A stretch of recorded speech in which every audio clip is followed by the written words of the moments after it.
Du Trizac. L'original. Radio. Du Trizac. Votre plaisir coupable. Cube Radio. Bonjour Bonjour tout le monde, bon mardi 17 octobre 2023. J'espère que vous allez bien. J'ai mis l'éclairage est trop fort, là, c'est en train de me brûler. J'ai eu des cataractes, moi, j'ai des lentilles, là. Je suis sensible des yeux. Prenez soin de moi un peu, là. Je peux pas avoir ça, un éclairage si rough que ça. C'est pour ça que je travaille pas à TVA. Je peux pas avoir. OK, c'est correct. Bon, vers 13h, on aura Mario Cecchini, qui est le nouveau patron de la Ligue de hockey junior majeur du Québec. Il y a des nouvelles règles qui s'appliquent autant sur le comportement des joueurs que sur les bagarres. On va lui parler vers 13h. Et à midi, autour de midi, Pierre Paulus du Parti conservateur qui, lui, réagit aux lois trop clémentes du Parti libéral de Justin Trudeau qui laisse vraiment beaucoup de chance et qui est très, très tolérante envers des criminels et des crapules.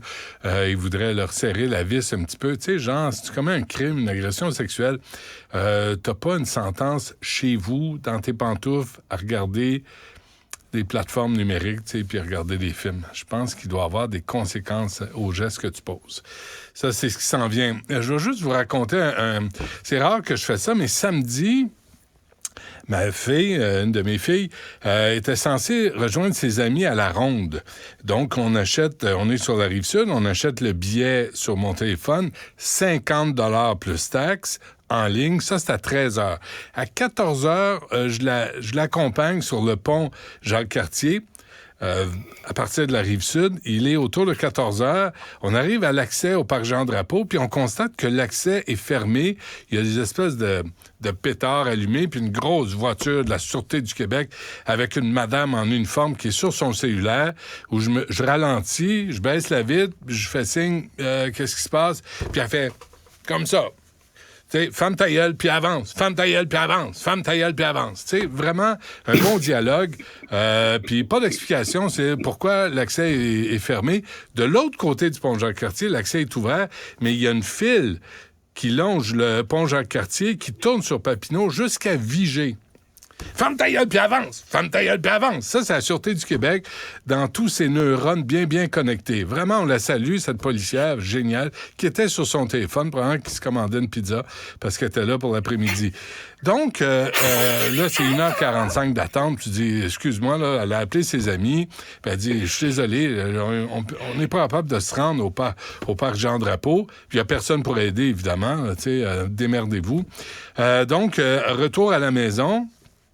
J'écris sur le site de la Ronde parce qu'on a appelé, puis évidemment, ça répond pas. Six Flags doesn't care. Don't give a fuck, don't give a shit. Dites ça comme vous voulez. Dites-le en anglais, parce qu'évidemment, c'est une gang d'anglos d'Américains qui comprennent Chris à rien. Fait que j'écris, puis on me répond non, ben il y a pas de remboursement, mais veuillez noter que les billets non utilisés peuvent être utilisés par un autre invité et que le billet journalier n'a pas de date d'expiration. Vous serez en mesure de les utiliser une autre journée, OK? Mais la saison se termine bientôt. Il n'y a rien qui me dit que ça va être possible de l'utiliser la semaine prochaine. L'année prochaine, la saison prochaine. Donc, on a appelé Charles Tanguay, qui est porte-parole à l'Office de la protection des consommateurs. Monsieur Tanguay, bonjour. Bonjour, Monsieur Dutrizac. Désolé pour ce long préambule. Mais... Je ris un petit peu parce que vous le racontez d'une façon assez amusante. Ah ben, j'essaie. mais sur le coup, tu sais, là, tu dis, la Ronde, là, est-ce que c'est normal, M. Tanguay, qu'il n'y ait pas de personne qui répond, qu'on nous dise, non, il n'y a pas de remboursement, tu l'as acheté, tu le prends, puis c'est quoi cette façon de Six Flags de traiter les consommateurs? On l'a un peu vécu lors de la pandémie, là, parce qu'évidemment, il y a eu beaucoup de cas d'annulation d'activités, de spectacles, de lieux publics comme ceux-là. Et de mémoire, il y avait un nombre assez important de consommateurs qui avaient acheté, entre autres, des passes annuelles là, ou des passes de saison et qui ont eu beaucoup de difficultés à se les faire rembourser. Les gens qui vivent ça, vous, d'abord, vous pourriez appeler à l'office, porter plainte. Dans un cas comme celui-ci, c'est difficile de donner une opinion tranchée parce que là, ben, c'est le pont qui était fermé. Est-ce que vous auriez pu y aller en métro? Vous auriez dû y aller en métro, probablement, si je vais être baveux. Non, mais vous avez raison. Mais avoir su, on serait allé en métro. Avoir su. Ben oui, c'est sûr. Non, mais sérieusement, personne t'informe. Fait que là, tu y vas en voiture. Non. Moi, je la laissais, de toute façon, là. Je passais pas la journée. Les parents de son ami étaient là, donc je la laissais sur place. Mais on a appelé la ronde, M. Tanguay. C'est ça. Le mauvais service à la clientèle, ça, malheureusement, il n'y a rien dans la loi qui oblige un commerçant à répondre au téléphone. Puis, effectivement, on peut juste pester contre ça, mais il semble que ce soit de plus en plus la norme, de plus en plus difficile de rejoindre quelqu'un au téléphone au bout du fil. Souvent, on nous force à aller par le courriel, puis même les courriels, parfois, on n'y répond pas. Donc, c'est un problème qui est pas spécifique à Six Flags, je vous dirais. Mais malheureusement, de notre côté, on peut pas faire grand-chose. L'autre aspect de votre histoire qui m'intrigue un peu, c'est vous avez acheté par Internet et il y a des dispositions spécifiques de la loi sur la protection du consommateur en ce qui concerne ce qu'on appelle dans la loi les contrats conclus à distance. Et là, il y a toute une série d'obligations pour le commerçant, obligations de bien renseigner, d'envoyer un contrat écrit, et il y a plusieurs autres. Et si le commerçant n'a pas respecté chacune de ces obligations-là du contrat conclu à distance, ça ouvre automatiquement la porte à un droit d'annulation. Donc, dans votre cas, vous appelez à l'office, vous expliquez l'histoire, on va vérifier s'il y a des dispositions qui vous permettraient d'annuler. Et dans un cas d'annulation pure et simple comme celui-là, qui est prescrit par la loi, vous auriez, dans le cas du refus du commerçant de vous rembourser dans les 15 jours, vous auriez droit de demander la rétrofacturation, c'est-à-dire, OK, je ne m'adresse plus à Six Flags, je vais m'adresser à Visa ou à Mastercard pour obtenir le remboursement. Là, c'est une procédure écrite, puis il y a des délais à respecter, mais enfin, ça peut être relativement plus simple de demander la rétrofacturation que de courir après un commerçant qui refuse de vous rembourser. Dans l'éventualité, évidemment, où il y a une particularité de votre histoire qui ouvrirait la porte à cette annulation de la transaction. En même temps, M. Tanguay, là, nous, on a appelé Cybelle, ma recherchée qui travaille à l'émission, on a appelé la Sûreté du Québec ou non? Est-ce qu'on a appelé la Sûreté du Québec? La Sûreté du Québec dit « appelez la ronde », t'appelles la ronde, dit « appelez la Sûreté du Québec ».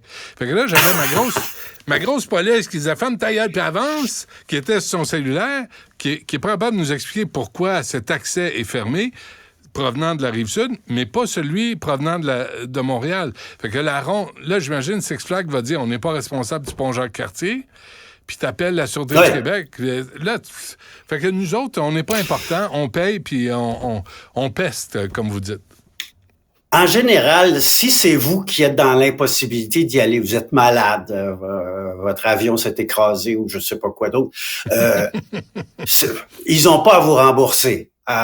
Et c'est comme ça pour les voyages aussi. Hein? Les gens se disent ça me fait rembourser mon billet d'avion. Non, ils vous remboursent pas. Mais si la faute est du côté du commerçant, là ils sont obligés de vous rembourser. Ils peuvent vous proposer autre chose. Vous pourriez l'utiliser l'an prochain aussi ou ça. Mais il y en a pour qui c'était la fois de leur vie qui allaient à la ronde puis qui veulent pas réutiliser le billet une autre fois. Ils veulent être remboursés. Donc, mais votre histoire est vraiment limite entre le cas de la ronde et le cas de votre problème à vous de pas avoir pu franchir la barrière policière. Et là, ça serait intéressant de voir ce qu'un tribunal en penserait. C'est sûr que la ronde peut pas garantir l'accès à ces installations, mais en même temps, ils sont sur une île, et puis s'il n'y a pas moyen d'y aller, c'est un peu leur problème aussi. L'autre affaire, M. Tanguay, c'est que nous, on l'achète à 13h, ce billet-là. Fait que le temps de se rendre, là, il est rendu, tu sais, de finir le dîner puis de se rendre, il est rendu 2 heures.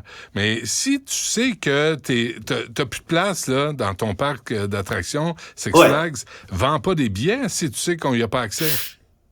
Il y a une disposition de la loi qui dit qu'un commerçant ne peut passer sous silence un fait important.